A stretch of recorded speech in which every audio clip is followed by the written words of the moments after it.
Sayang naman ang opportunity kung pakakawalan ko. Biniplet sa akin ng kumpanya kaya akong napili para ipadala sa California.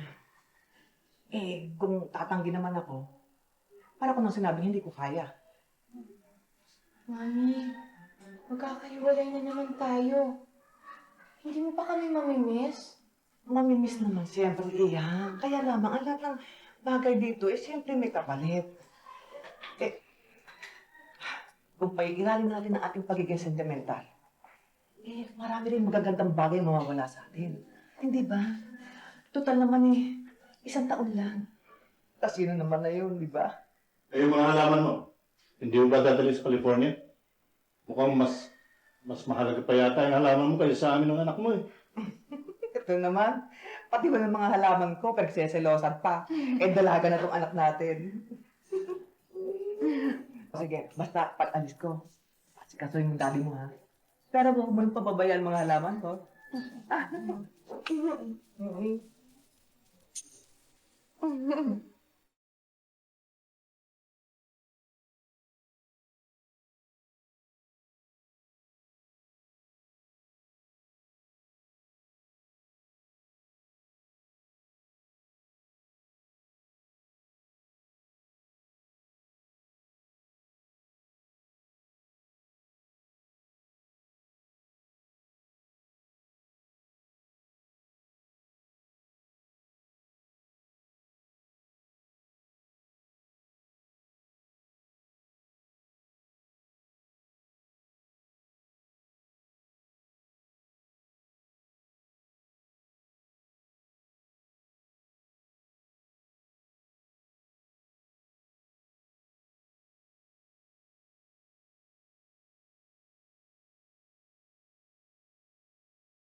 Yaya, pahingin juice!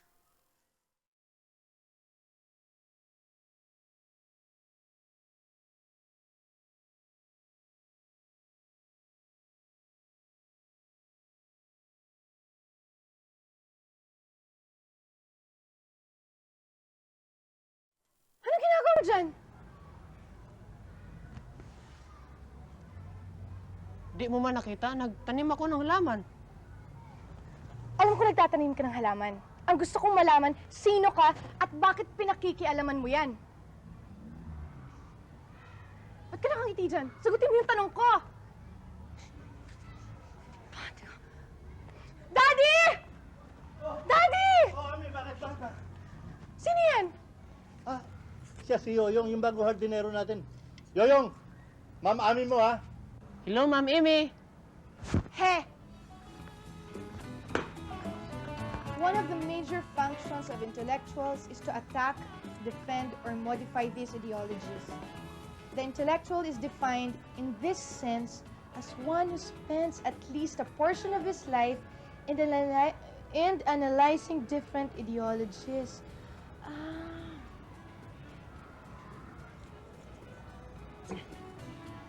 Most of us take the ideologies to which we subscribe for granted.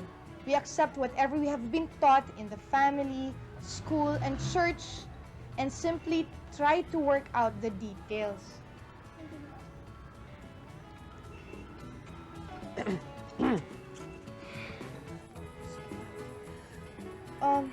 Some individuals, however, continually raise basic questions about the state of things.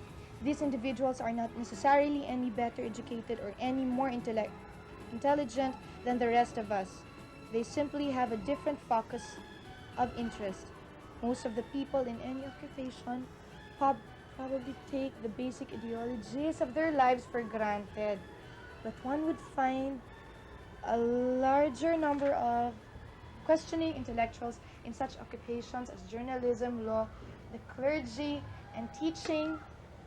It must be emphasized, though, that not all educators. Oreo. Thank you. Saan ang pinitas ng bulaklak na to? Marunong ka bang sumulat? Kumuha ka ng pentel pen at isulat mo sa kartonina, bawal pumitas ng bulaklak. Ay, sus, Ginoo. Bakit, ma'am? Kasi hindi pinalago yan ng mami ko ang mga bulaklak para pitas-pitasin lang ng kung sino-sino. Naisip ko lang naman. Kaysa malantutay sila dun sa sangad, pitasin ko na lang at ialay sa paanan ng isang magandang dilag na tulad nimo. Kaya nga. Ito, itanim mo ulit yan, ha? Paliguin mo ulit yan.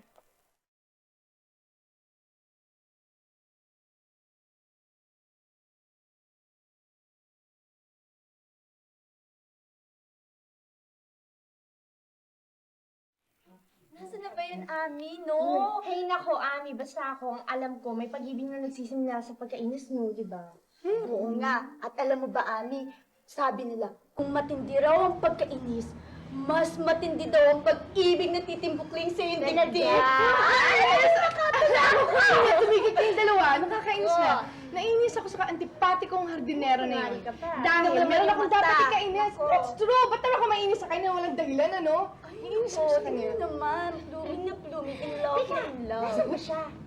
Inutusan ng daddy. Si, alam pa kung nasaan. Ano ba yun? Gumigil ka lang! Sandali! Ano ba ang itsura? Hmm? Mukha ba siyang nabuhusan ng asido? O mukhang... Yung... Ano ba yun? Supporterero? Parang supportererong kuba? Ano ba yan? Slim, malago ang buhok, smiling Alam, face. Richard Gomez. Smiling face. In short! Cute! Cute! Kahit anong look pa rin. Ay, naku, hindi ako Kaya mahilig sa ganyan. ganyan. Ay, naku, hindi ko siya type. Air. Actually, hindi ko siya type. Ay, over. Grabe. May bagong love team in the offing. Grabe, pwede pang love story, di ba? Oo nga.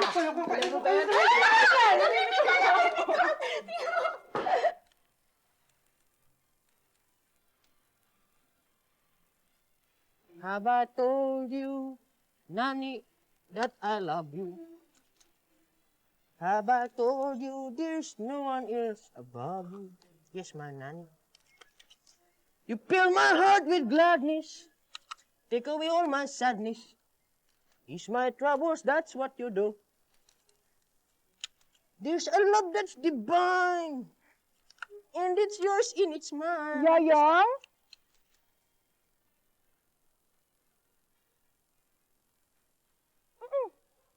Ikaw nga, bakit may iba pa bang yoyong dito?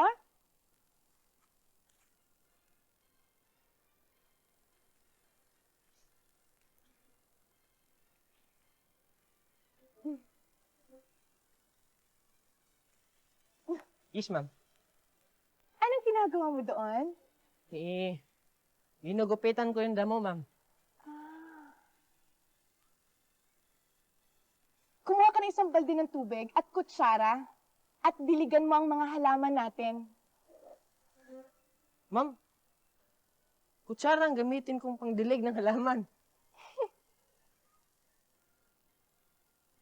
Kutsara, ma'am? Kutsara. May host naman tayo, ma'am. Kutsara. Kutsara. Kutsara!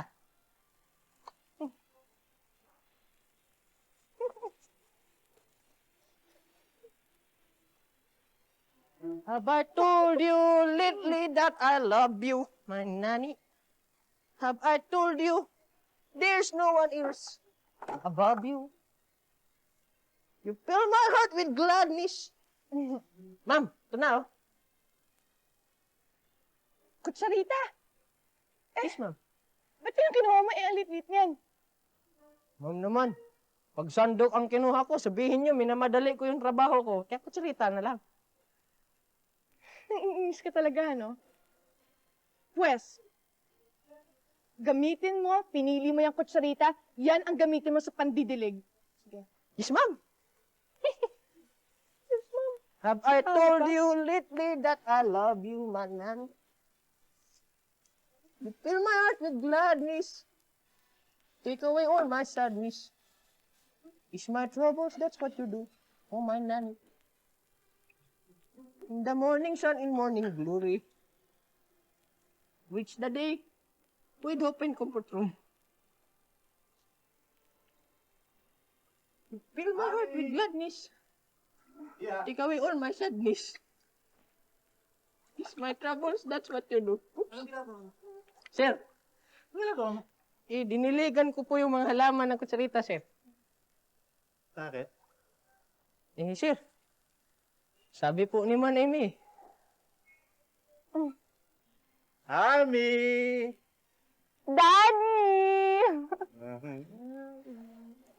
It is the area of a circle whose radius is 2 square root of 7.5 and whose circumference is 8 pi over 4.3.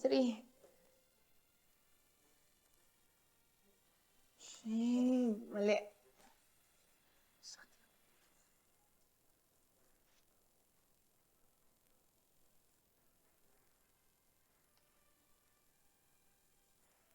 Claire, Lu, nasagot mo na ba yung math problem natin? Not yet. Hindi pa rin. Paano yan? Pagkagalitan naman tayo ng teacher. Oo. Sige, pag nasagot naman eh, just call me, okay? Tell me, ha? Okay? Sige, I'll wait for your call. Thank you, Claire. Bye. Ma'am, do you need my help? Yoyong, ikaw ba makakatulong sa akin dito? Ang hirap-hirap nito. Kaya pwede ba, umalis ka na lang, ipagpatuloy mo yung trabaho mo. What's the problem ba? What's the problem? Ito! Asus, Ginoo. Ang dali-dali niyan, ma'am. Kayang-kaya ko yan. Kayang-kaya mo. Kayang-kaya ko yan. Kayang-kaya mo. What is the area of a circle whose radius is 2 square root of 7.5 and whose circumference is 8 pi over 4.3? Ay, sus, kadali lang yan, ma'am. Ang dali? Madali lang yan, ma'am. Nako, niwala sa... Ay, ayaw niyo. Ano? Akin na nga yan, ma'am. Gisolve ko man to sa imo. Dali lang, ha?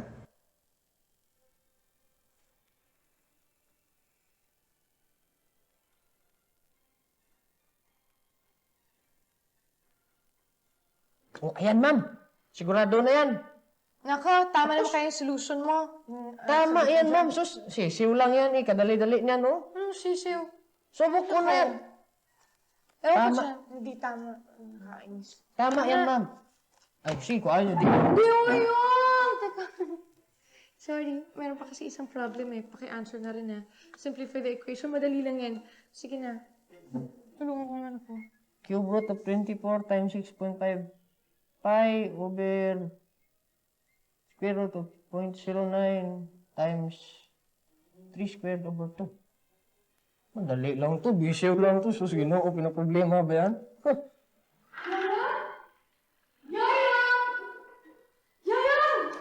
Ma'am! Galing mo!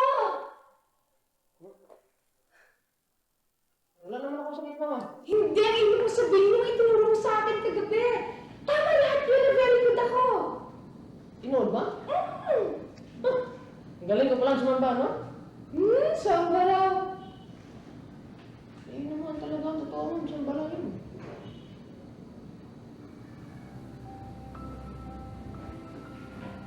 Ha?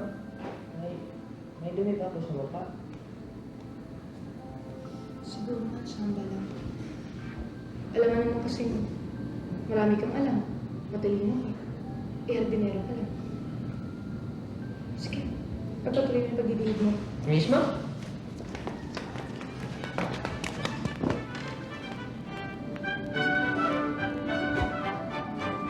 Yoyo, ikwento mo naman sa akin yung buhay mo. Ma'am, ba't ko man ikwento sa yung buhay ko? Wala naman akong balak ibenta yung film rights ng buhay ko dahil hindi naman ako mahilig sa pelikula. Yoyo, hindi ko naman sinabing gagawin kong pelikula yung buhay mo eh. Hindi naman ako movie producer. Yoyo, sige na please, ikwento mo na sa akin. Kala gusto niyo malaman yung istorya ko. Gusto ko, I won't tell anybody. Promise, I won't tell. Hindi mo ipamalita? I won't. Promise, hindi talaga. Basta ikwento ko lang ho, ha? Hindi talaga. Malungkot ho ang buhay ko eh. Bata pa akong malang malay nung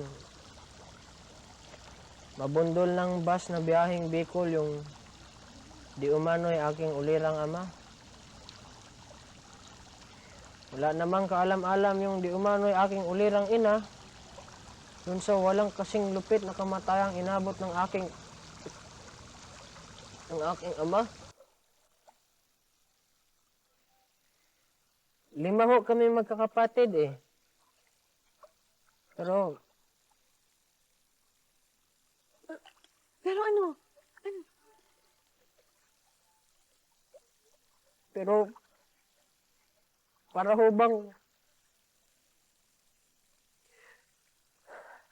bang yung mga kuting isa-isang nasagasaan yung mga kapatid ko. Nasagasaan sila? Opo. Yung panganay nga namin nasagasaan ng jeep na biyaheng Pasay Quiapo. Tapos yung kasunod niya, naatasan lang kami nila sa ungpin. Mahaba pa ho yun eh. Kaya lang hindi ko na humaykwento kasi masakit. Masakit. Talaga? Kaya nga ho, umalis ako ng probinsya namin. Kasi gusto ko makatulong doon sa nanay kong matanda na eh. Gusto ko makapasok ng trabaho kahit mababa yung kita. Dan, kahit na inaapi-api ako ng ibang tao.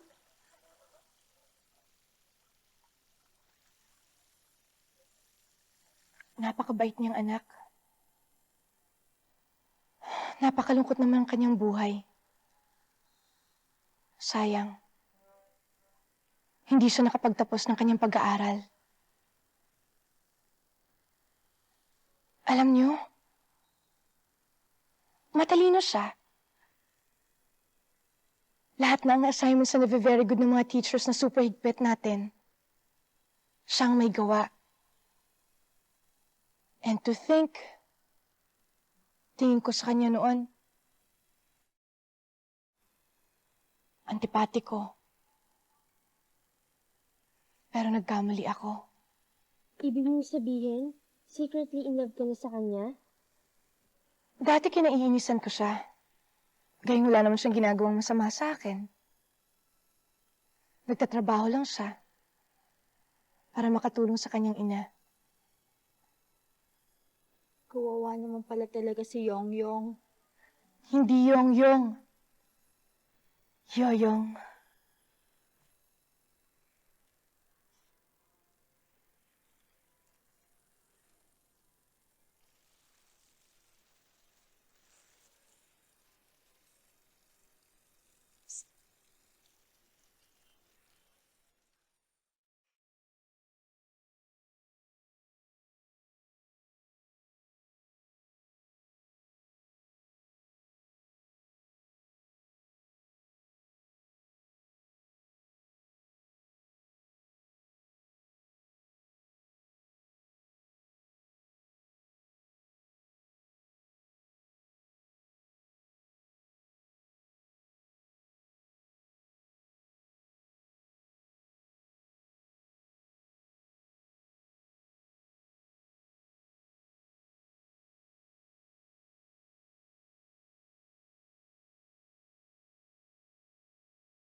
Bakit?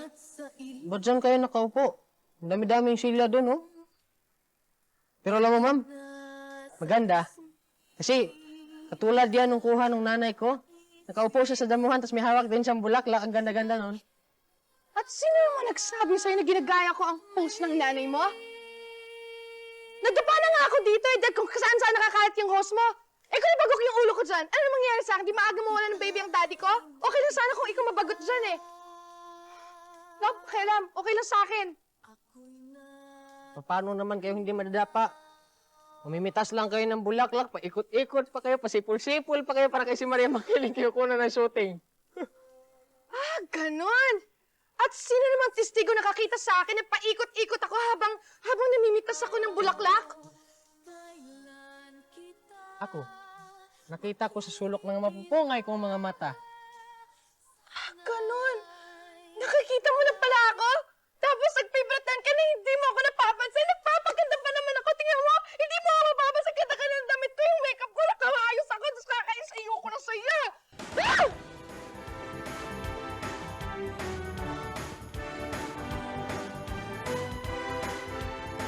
Dad, palayasin mo na yung antipati kong hardinero na yan.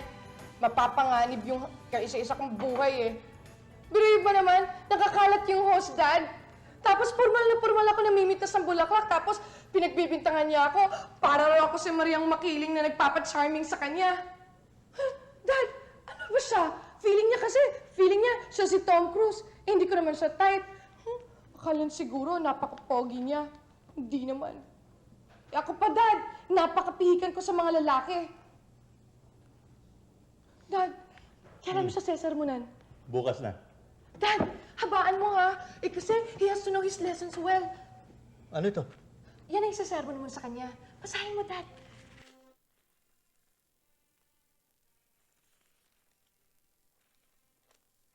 Hoy, antipatikong hardinero. Bakit mo ginaganoon ang butihin kong anak? Hindi mo ba alam na si isang dakilang babae na tunay na huwaran ng isang kabataang Pilipina? Sige, Dad. Tuloy pa. At sino kang harungas na hamak sa kanyang kariktan na pinagmimithian ng maraming kalalakihan? Naku naman, anak. Masyado naman napakalalim ng mga Tagalog mo. Hindi kaya kami mukhang nagsasarswela niyan? Dad, what do you mean? At bakit kailangan pa scripted yung dialogue ko? Eh kasi, Dad, he has to know na I am one of a kind. Na hindi dapat nilalait-lait ng kung sino-sino lang dyan. At saka isa ba, akala niya siguro, porket obvious na cute siya, magpapaloko na ako sa kanya. Excuse me, Dad, for his information, Dad, katulad ng sinabi mo kanina, na isa akong dakilang babae na tunay na huwaran ng mga kabataang Pilipina. Anak, wala pa akong sinasabing ganyan, ha? Daddy, kasasabi mo lang kanina, dinig na dinig ko. Anak, binasa ko lang yung nasusulat dito. Ay, ang dami pa nga erasures. Daddy naman. Anak, normal sa kasing edad mo ang magka-crush. There's nothing wrong with that. Ang mali ay sermonan ko yan ng tao na ang naging kasalanan lamang ay hindi ka pansinin. Anong ibig mong sabihin, Dad? Anak, nasa tabi ako ng bintana noon. Nung bigla na lang ako magulantang dahil sa lakas ng musika. Hindi ko nga alam kung anong pamagatong tugtog na yun eh. So dumungaw ako. Anong nakita ko? Isang dalagita na palipad-lipad na parang paru-paro sa pamimitas ng bulaklak at paswit-paswit pa. Dad! Sinabi ko na nga, be, magkakampihan mo pa yung lalaking yun eh. Daddy naman! Ay, naku, yung version niya yun, iba naman yung version ko. Siguro nagkwentuhan na kayo. Anak, I saw it with my own eyes. Iha, halik. Halik. Ami, anak. Bata ka pa. Don't take it seriously. Makikita mo, balang araw, pagtatawanan mo ang sarili mo dahil sa kakornihang ginawa mo ngayon, masasabi mong, how corny I was. Ay, naku, Dad. I really hate him.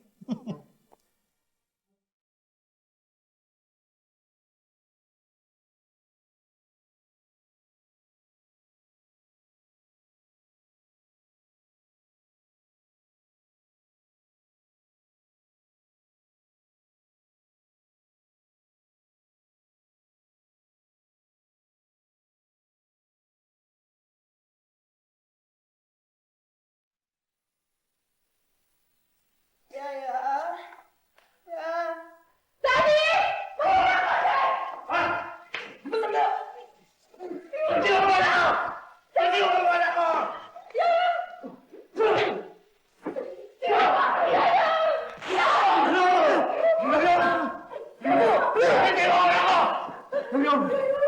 Patay mo si Yoyong, tatawag ako ng ambulansya.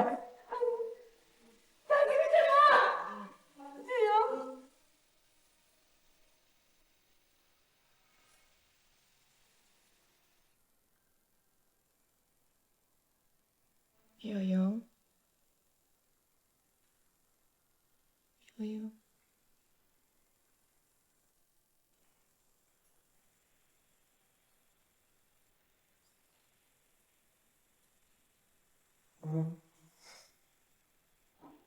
Okay lang ako, huwag ka na mag-alala.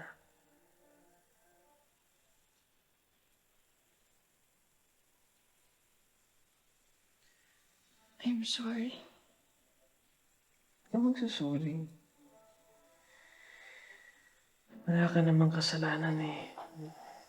Mabuti nga dumating ako. Kung hindi ba ako napano ka na? Hindi ako nagkamali ng pagpili sa iyo, Yoyong. Kundi dahil sa iyo, napahamak na kami ni Ami. Salamat ha. Wala ko yun. Pero alis mo na ako. Ami, ikaw na munang bahala kay Yoyong. Babalik ako.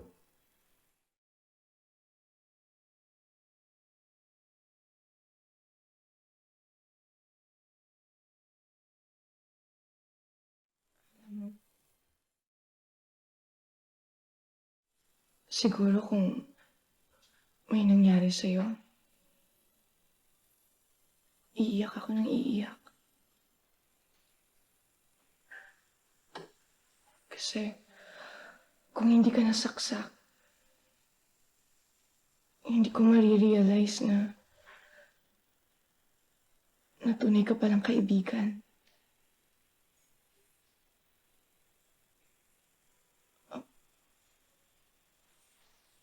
I'm sorry. Nagkamali pala ako.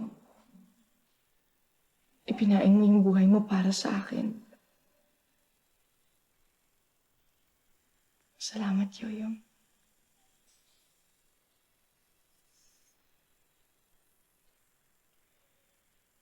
Alam mo, Ami, ang totoong kaibigan, hindi mo kinakailangan gawa ng maganda para gantihan ka rin ng maganda. Yoyong, yung Tagalog mo. Tuwid. Tuwid na.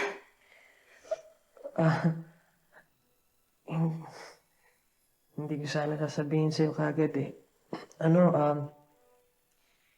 Nag-aaral ako magsalita ng diretso para naman hindi ako mukhang kamudyante pag magkausap tayo. Ang bilis mong natuto. Siguro nagbabasa ka ng malakas na comics, ano? Ronnie, anak, what happened to you? Mom, I'm fine. I'm okay, don't worry. Anak, alam mo bang hindi na ako makakain kung saan-saan na kita pinaghahanap. Alam mo, hindi na ako halos makatrabaho. I've looked for you everywhere. Alam mo, anak, maluloko na ako. Mabuti na lang nakita ko ang litrato mo sa dyaryo. Kailan ka pa naging hardinero, Ronnie? Ha? Anak, umuwi ka na sa atin, please. Ha?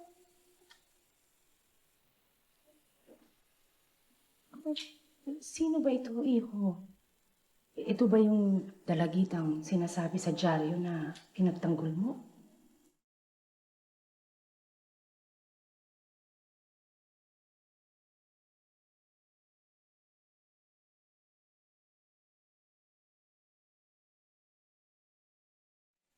Dapat ako magpasalamat sa inyo, Mr. Santiago, dahil hindi sa masasamang elemento bumaksak ang aking anak.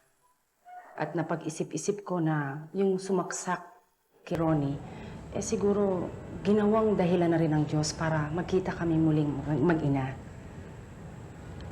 Siguro rin para mapatunayan na rin sa akin na mali ang pagkakakilala ko sa aking anak dahil sa lugar namin kung sino-sino ang kanyang mga barkada, mga out of school na kabataan, mga standby.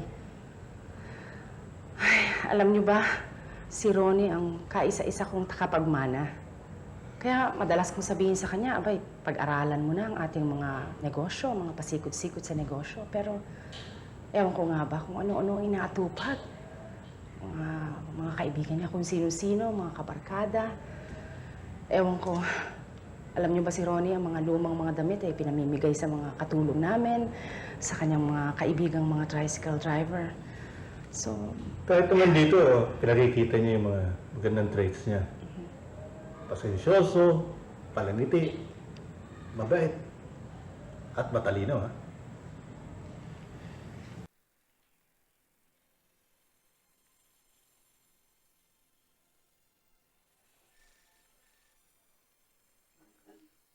Hello? Hello, Ami. Si Yuyong. Si Ronnie. Kamusta ka na? Hindi na tayo nagkikita eh. Dito na ako sa bahay nagpapagaling. Masyado kasing nabigyan ng problema ang mami ko eh dahil doon sa paglalayas ko. Siya naman kasi hindi niya ako maintindihan. Akala niya walang direksyon ng buhay ko. Akala niya irresponsable ko. Wala akong pangarap. Hindi naman ganun eh.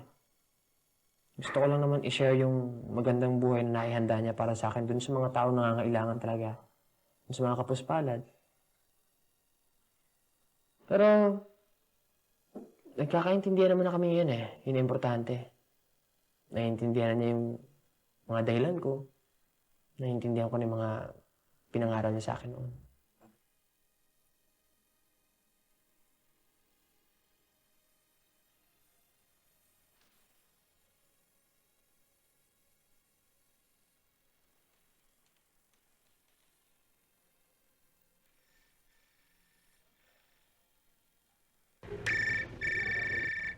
Ami, bakit di mo sagutin ang telepono?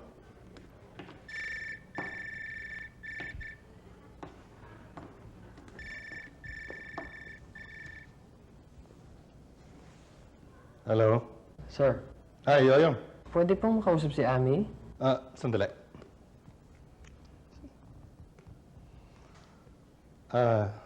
Ronnie, medyo masakit ang ulo ni Ami. Pasensya ka na, ha? Bayaan mo, ako na lang kakausap sa batang yan. Sige po, salamat po.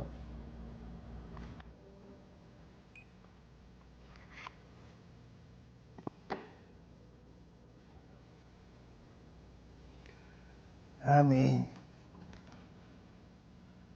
ano bang ginagawa mo kayo? Kulang pa ba yung itinaya niya ang buhay niya para sa atin? Kulang pa ba yung mas nakita natin yung magagandang traits niya? Kulang pa ba yung mas nakilala natin siya ngayon bilang tao? Bilang anak ng mga magulang niya? Bilang hardinero natin? At higit sa lahat, bilang kaibigan ng mga mahihirap sa kanila. Kulang pa ba yun? Niloko niya tayo. Nagpanggap siya na Bisaya siya at mahirap. Dahil nga naglayas siya sa kanila. At dahil kailangan niya mabuhay ng marangal, kaya nag-apply siya ng kahit na anong trabaho. Anak, mahirap ba namang intindihin yun? O baka sarili mo naman ang hindi mo maintindihan ngayon. Baka makatulong ako sa'yo. Remember, daddy mo ako.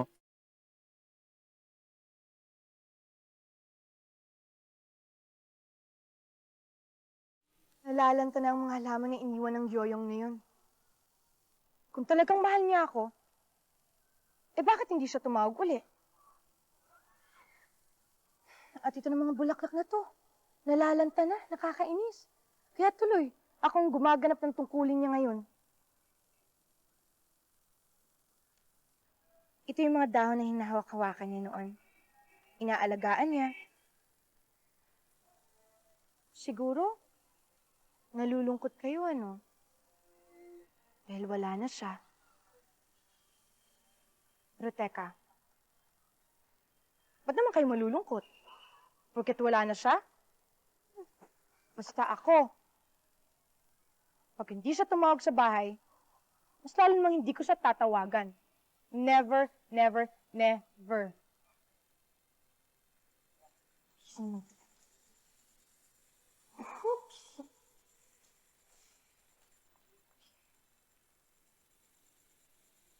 Oh.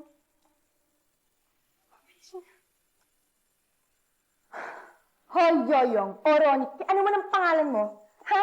Akala mo siguro ikaw pinaka-importanting tao sa buhay ko. Hindi, ano? Siguro kung sino, kaya busy yung phone mo kung sino kausap mo, ibang babae naman at nililigawan mo. Akala mo siguro, porket marami kang girlfriends, ano ngayon, kung marami kang girlfriends, I don't care. Bakit naapektuhan ba ako? Hindi naman ah. Akala mo kasi siguro, maski magpaser ka sa harapan ko, wala akong pakialam. Akala mo, porket mayaman ka, lahat ng babae, magpapamahal sa'yo. Hindi mapapagmalakihan mo. Excuse me, ibahin mo ako. Hindi ako ganon. Nako, akala mo siguro ikaw ang pinakagwapo? Hindi, cute ka lang. Eto ngayon, kakainis ka. Excuse me. Pwede ba huwag mo akong pakialaman? Alam mo, kakainis ka. Alam mo, kakainis yung telepono. Sira yung telepono namin sa bahay. Well, anong pakialam mo kung busy yung telepono mo sa bahay? Kahit walang gumagamit, busy palagi ang signal. Narinig mo yung sinabi ko sa phone? Narinig namin ang daddy mo. Malinaw na malinaw mula sa unang sentence. Narinig niyo? Well, wala naman akong dapat itago ah. I mean, wala naman akong sinabing masama. Yung sinabi ko lang kanina, yun yung mga lines ko sa stage play ko. Pinapractice ko lang, kaya pwede, magka-concentrate pa ako eh. Ami, nagpunta rito si Ronnie para magpaalam lang sa'yo. Sinasama na siya ng mami niya sa stage to stay there for good. Ano yun? I mean, maski magpunta pa siya sa Brunei, I don't care. You can stay there, maski magpa-reincarnate pa siya. Bugto yata ang mata mo, anak ka. Nag-iiyak ka ba? Bakit mo naman ho ako iiyak? Saka, konti ang kinain mo. Wala akong gani eh. And late na ako sa klase. Sige. Oh, bakit? Wala ho. Naalala ko lang ho. Sino? Mabuti naman may kapalit na ang yoyong ngayon. Sige, Dad. Alis na ako. Sige, anak.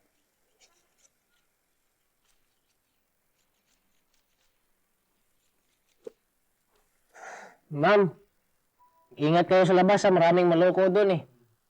Baka magulungan pa kayo ng bus papuntang Bicol.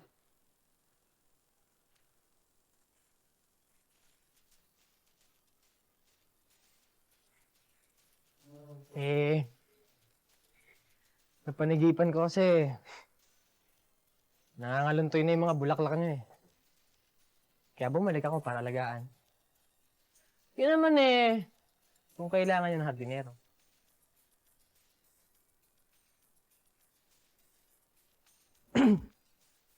Oreo. Thank you. Ami, pag-aaral mo na ito, bakit ha? Wala